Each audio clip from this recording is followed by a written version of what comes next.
Welcome back, y'all. Our backstage pass this time is with Roger Creager as he sat down with us at Music Fest in Steamboat Springs, Colorado to talk about his latest project, Surrender. Let's check it out. Hey, I'm a rambling man, I won't be tamed. I'm a throwback to the good old days. Some call me an outlaw, maybe I am. When a wailing song comes on in my truck, I don't turn it down, I turn it up. I've been writing for this one about 2 years, and then really hit it hard this last year. And there were some songs that were really cool that we left off that maybe I need to tweak a little bit more. So I've already got a head start for the next record. Typically in Nashville, they'll have like 40 songs, and then they'll narrow it down to 25. And they'll go in and they'll record 15 or 16, and then they'll take the 10 best. I think I wrote 14 songs and recorded 11, and then 10 made the record. Someone hands me whiskey in a cup. I don't turn it down, I turn it up. I get a little bit of a reckless feeling now and then. It's a hole that I won't let go until I give in. Yeah, Trent Willman and I were writing a song, but somehow I said, oh, you know, blah, blah, turn it up. And Trent said, oh, that's the song we're gonna write tomorrow, just me and you. Like, oh, okay, that's corny. Whatever, Trent. And then the next day we kind of started working around, and Trent goes, well, man, try that thing, you know. And then, you know, just kind of eye rolled a little bit. But Trent, man, he's brilliant. You know, he's a great songwriter and kind of had a vision, you know, something clicked in his head. And then when he began kind of banging out some chords, you know, I go, oh, I get it.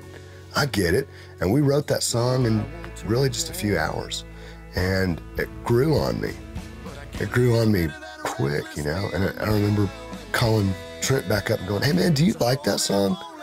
Like, heck yeah, I do. It's like, I think I love it. I think I'm gonna record that and put that out as a single.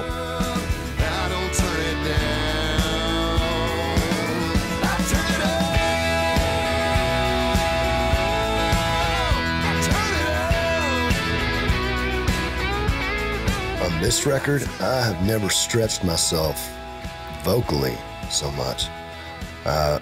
You know, I went and spent days in the recording studio in Houston, where I did all the vocals. Typically, in fact, on all my other records, I've just sang the song 2 or 3 times. That's it. Okay, cut. We're done. But on this record, I took the time and did it again and again, and thought, man, maybe I could do something cool there. I've got this idea. I worked it out, and sometimes it works. And Lyndon Hughes engineered the vocals, and he's brilliant. He did a lot of the harmony he did most of the harmony on the record. You look at me through the glass and give me a, that was cool, or a, and, you know, that way we just start right over. Well, there's a song called Dead Love on the record I wrote with Keith Gaddis. That's one of the ones where I talk about vocally stretching myself. I started out as low as I can, and I wind up singing, it's like 2.5 octaves on this thing. I don't know how I'm gonna cover it live, night after night in the clubs. But I jokingly, you know, I was jokingly saying, I'm like Mariah Carey on this thing. So,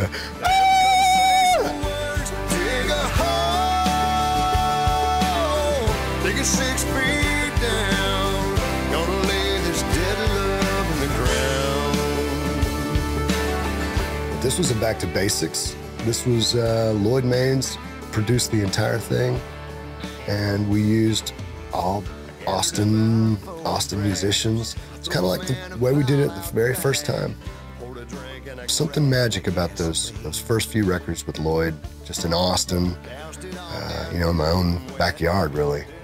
I kind of had this idea years ago. I was up wide awake in the middle of the night doing some paperwork in my office, and I heard a song I had never heard before. It was Johnny Cash singing a Bob Marley song. And it just hit me all of a sudden, you know, 2:30 in the morning, whatever it was. Turned my computer off, ran upstairs to the studio and recorded my own version of that Bob Marley song, which is, it's really kind of a cross between my own vision of it what Johnny Cash did, and you know, I knew I needed to stay clear of reggae.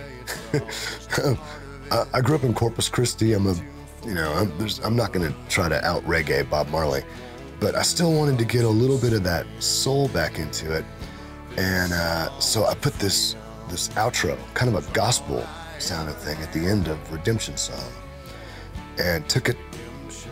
I've been sitting on it for years, and took it to Lloyd Maines for this last record, and he loved it. And I think it turned out great. And when you see it on the record, you're gonna go, man, Roger Creager singing Bob Marley. And after you listen to it, hopefully you'll give me a thumbs up and say, all right, you did it right.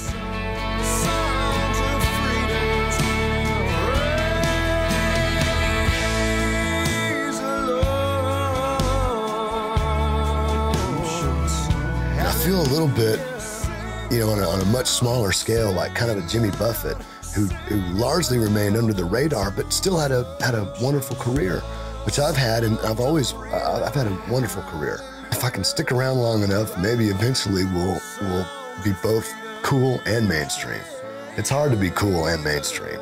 So who knows, man? Who knows what's around the corner for us? If we just have to, if we can't ever be mainstream, well, we'll just be cool the rest of our lives.